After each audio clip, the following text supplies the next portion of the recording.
मैं doctor Vinay Singh Yadav, associate professor, राजकीय महाविद्यालय बहरोड अलवर, पुनः आपका इस कक्षा में स्वागत करता हूँ। हमने प्लेटो के साम्यवाद के बारे में चर्चा की।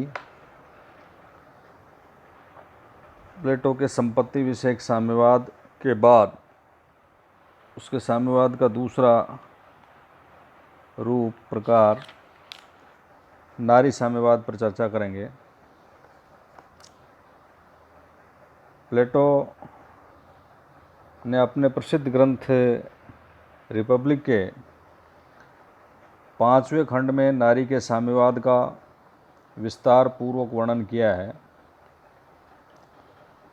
प्लेटो अपने आदर्श राज्य में संरक्षकों को सामाजिक बुराइयों एवं प्रलोभनों से बचाने के लिए उन्हें न केवल संपत्ति अर्जन बल्कि पारिवारिक सुख से वंचित कर दिया है। प्लेटो का नारी साम्यवाद भी कोई नवीन सिद्धांत नहीं है, बल्कि इसके पूर्व इस प्रकार की विचारधारा प्रचलित थी। नारी साम्यवाद का सिद्धांत प्लेटो के पूर्व साहित्य में उपलब्ध है। प्लेटो से पूर्व हेरोडोटस ने अपने साहित्य में इसका वर्णन किया है कि एगाब्रिसियन अपनी स्त्रियों को सार्वजनिक रूप से रखते थे। इसी प्रकार सौरोमेशियन जाति की स्त्रियां पुरुषों के साथ घोड़ों की पीठ पर चढ़कर शिकार करने जाती हैं और वो युद्ध में साथ लड़ती हैं तथा पुरुषों के समान पोशाकें भी पहनती हैं। प्लेटो का जो नारी साम्यवाद है उसका भी यही तर्क है कि प्लेटो ये चाहता है कि ये जो संरक्षक वर्ग है या अभिभावक वर्ग है, जिसमें शासक वर्ग और सैनिक वर्ग को सम्मिलित करता है, वो निस्वार्थ भाव से बिना किसी मोह माया में फंसे अपने सार्वजनिक कर्तव्यों का निर्वाह निर्बाध रूप से कर सकें। इसमें एक बाधा धन की थी और दूसरी बाधा वो परिवार को मानता है। इस प्रकार वो अपनी इस साम्यवादी योजना में संरक्षक वर्ग के लिए निजी परिवार से उसे मुक्त कर देता है। इस अभिभावक वर्ग में स्त्री या पुरुष कोई भी अपना निजी परिवार नहीं बनाएगा।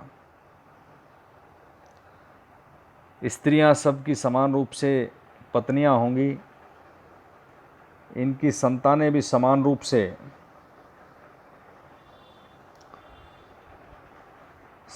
से सबकी संतानें मानी जाएंगी।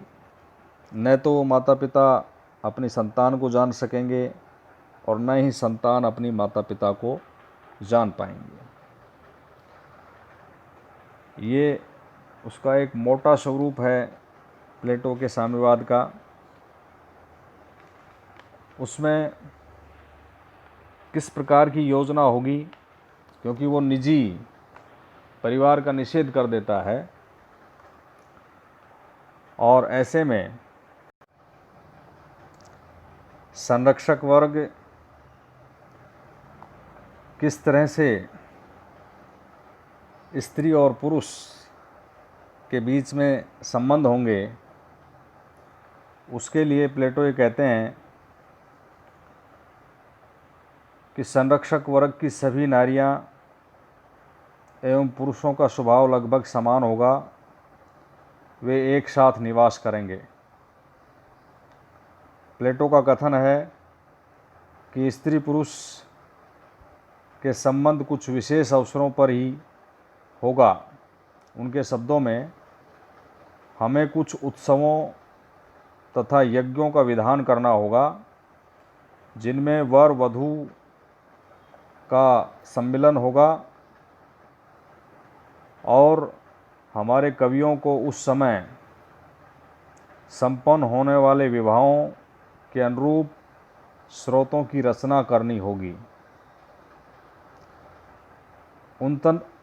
उत्तम संतान के लिए श्रेष्ठ पुरुष को श्रेष्ठ नारी के साथ संबंध करना पड़ेगा, अर्थात श्रेष्ठ स्त्री पुरुष के यौन संबंध से श्रेष्ठ संतान का जन्म होगा और इस प्रकार की व्यवस्था राज्य की ओर से की जाएगी।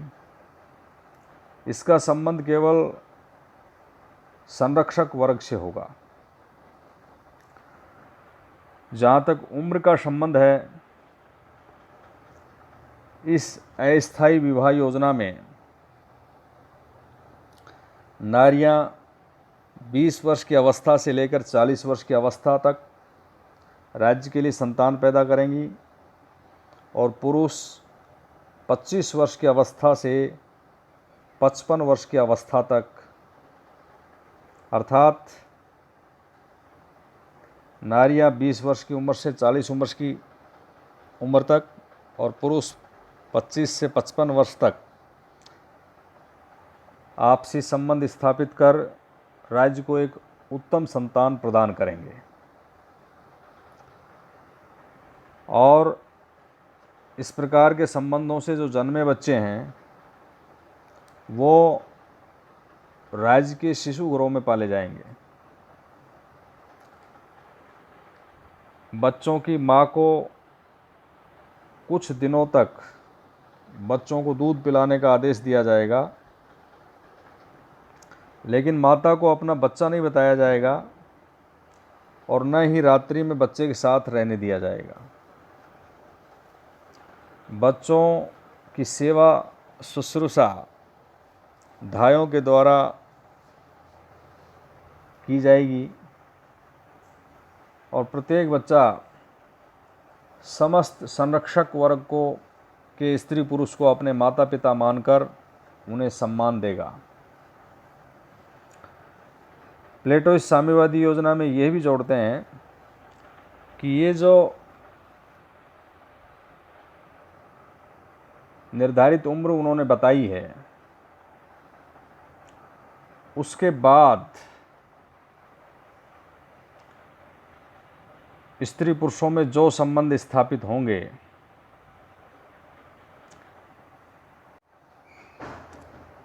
या ऐसी अवस्था में यदि स्त्रियां गर्भवती हो जाएंगी तो उन्हें गर्भपात कराना होगा, क्योंकि इस निर्धारित आयु के बाद जन्मे हुए बच्चे दुर्बल एवं अवैध होंगे, अतः राज्य परिवार में उनका कोई स्थान नहीं रहेगा।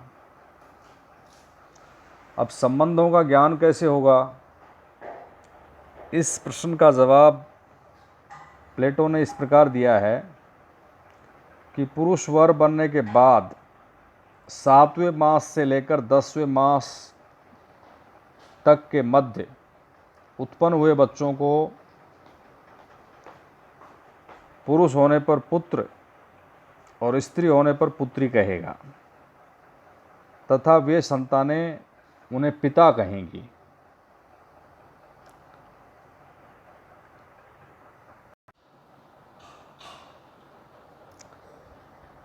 प्लेटो ने जो नारी साम्यवाद का सिद्धांत प्रस्तुत किया है, उसके पक्ष में प्लेटो ने तर्क दिए हैं।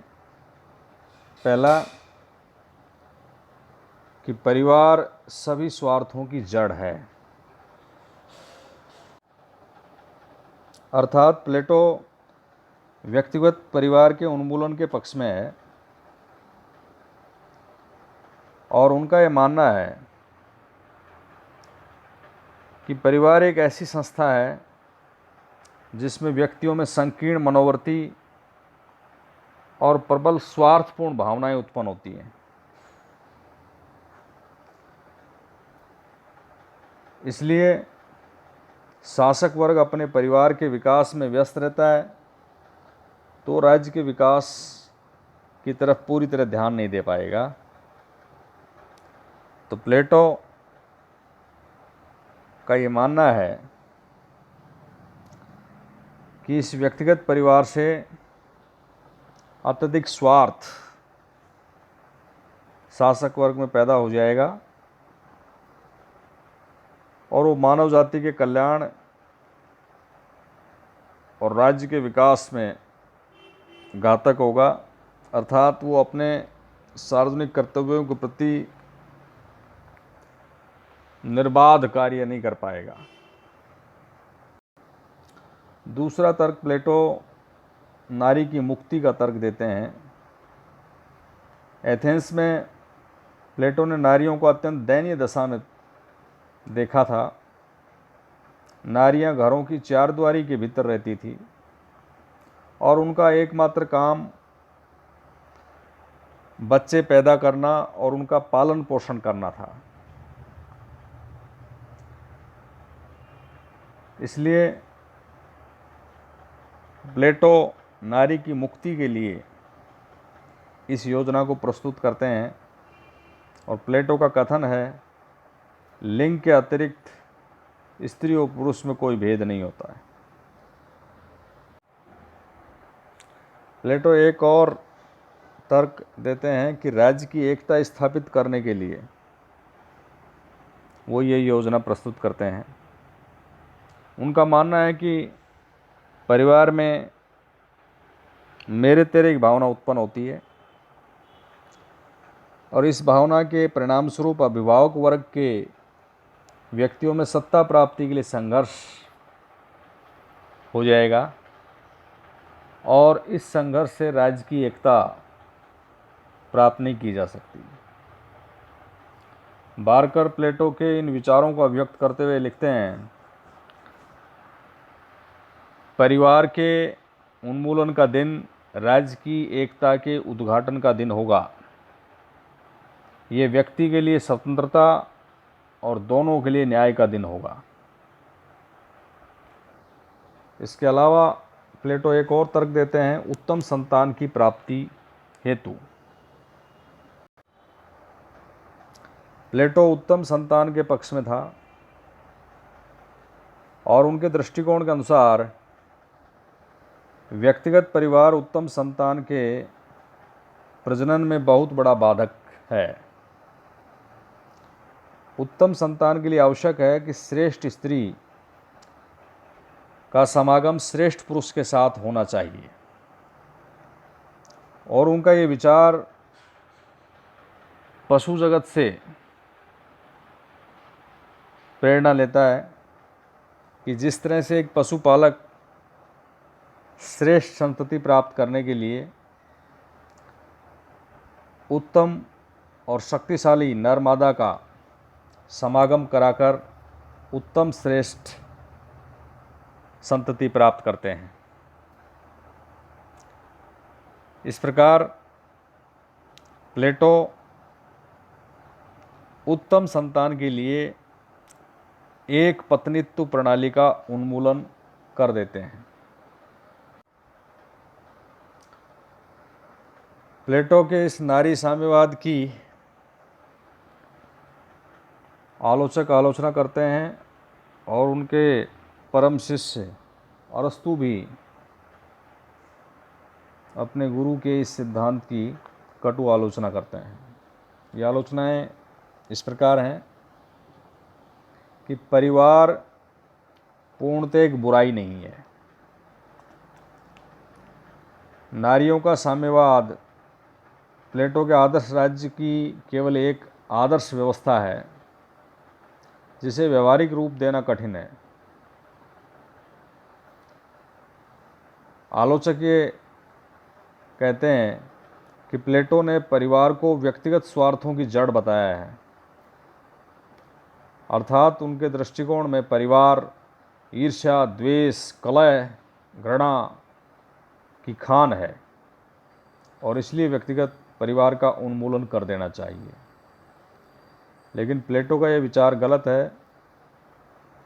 परिवार में व्यक्तिगत स्वार्थ की भावना अवश्य पाई जाती है, लेकिन इसके साथ साथ प्रेम, भ्रातृत्व भाव, स्वार्थ त्याग, सहयोग, संयम, सदाचार, परोपकार जैसे गुण भी परिवार में रहकर ही सीखे जाते हैं।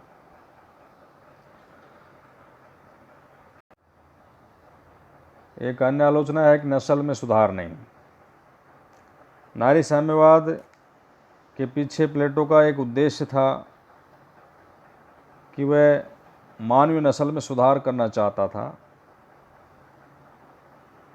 उसका ये विश्वास था कि यदि श्रेष्ठ स्त्री का श्रेष्ठ पुरुष के साथ समागम हो तो उससे उत्पन्न बच्चा भी श्रेष्ठ होगा। लेकिन इस प्रकार की धारणा में पूर्ण सत्यता नहीं है और देखा गया है कि अनेक प्रखर बुद्धि वाले पति पत्नी क्षीण बुद्धि वाली संतान को जन्म दे देते हैं।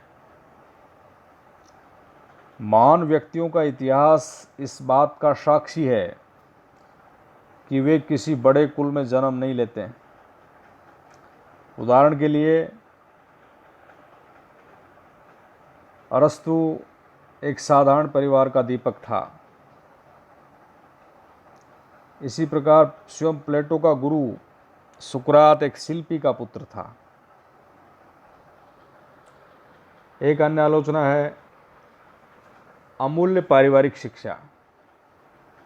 प्लेटो अपनी इस योजना में परिवार का उन्मूलन कर देता है, लेकिन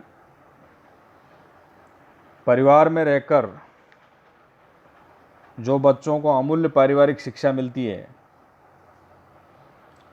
उससे प्लेटो की इस योजना में बच्चे वंचित हो जाएंगे।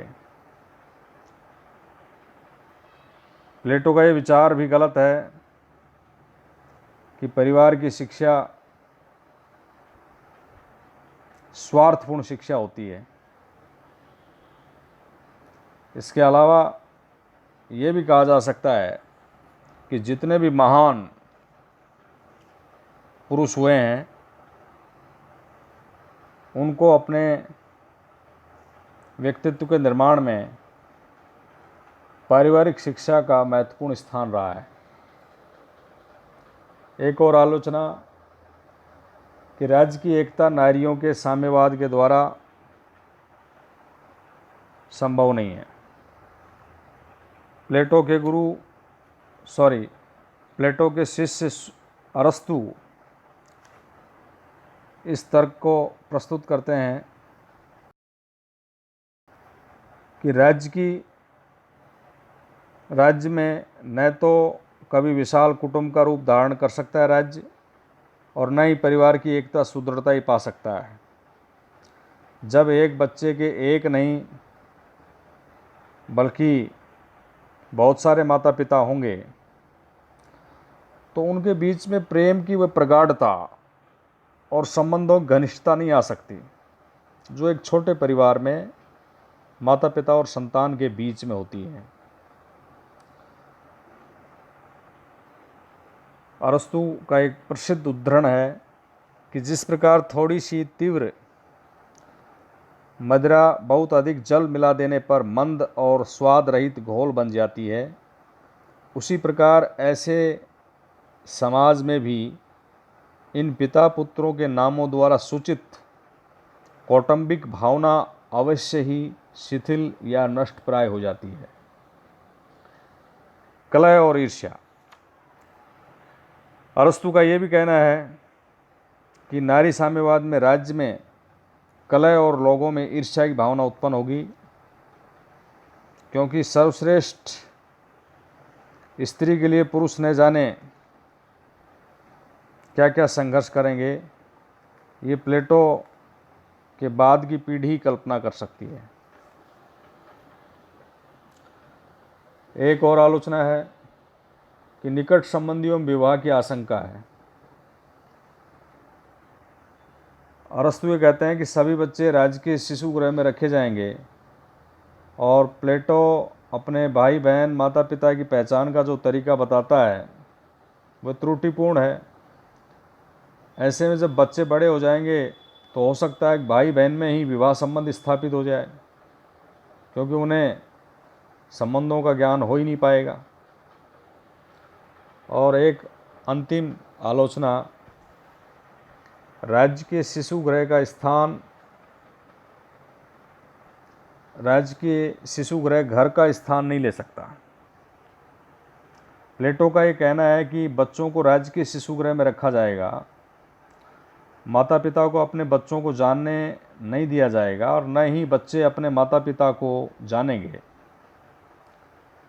बच्चों की देखरेख दाइयों के द्वारा की जाएगी, लेकिन दाइयों के द्वारा बच्चों को वात्सल्य वैसा नहीं मिल पाएगा जो एक माता पिता की गोद या पिता के दुलार में वो पारिवारिक जीवन में पाता है। तो ये प्लेटो के साम्यवाद की आलोचनाएं हैं।